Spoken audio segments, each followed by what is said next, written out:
কখনো কি লক্ষ্য করেছেন যে মানুষটা সবসময় চুপ থাকে সবাই তাকে দুর্বল মনে করে? অনেকে ভাবে সে ভয় পায়, সে কিছু বলতে পারে না, তার কোনো মূল্যই নেই। কিন্তু বাস্তবতা হলো সবচেয়ে গভীর নদী সবচেয়ে কম শব্দ করে।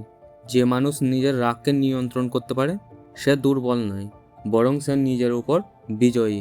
প্রতিটি কথার উত্তর দেওয়া বুদ্ধিমানের কাজ নয়, কিছু অপমানের উত্তর নীরবতায় হয়।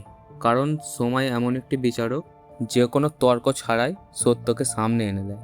মনে রাখবেন, যারা আজ আপনার নীরবতাকে দুর্বল ভাবছে তারাই একদিন আপনার ধৈর্যের শক্তি বুঝবে। ইসলামও আমাদের ধৈর্য ও উত্তম চরিত্রের শিক্ষা দেয়।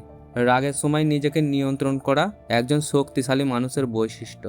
তাই সবাইকে খুশি করার চেষ্টা করবেন না, নিজের চরিত্রকে সুন্দর করুন। প্রয়োজন হলে কথা বলুন, আর প্রয়োজন না হলে নীরব থাকুন। কারণ সব শব্দের মূল্য নেই, কিন্তু সঠিক সময়ের নীরবতার মূল্য অনেক বেশি। যদি এই কথাগুলো আপনার হৃদয় ছুঁয়ে যায় তাহলে ভিডিওটি অন্য একজনের কাছে পৌঁছে দিন। হয়তো এই কথাগুলোই তার জীবনের দৃষ্টিভঙ্গি বদলে দিতে পারে।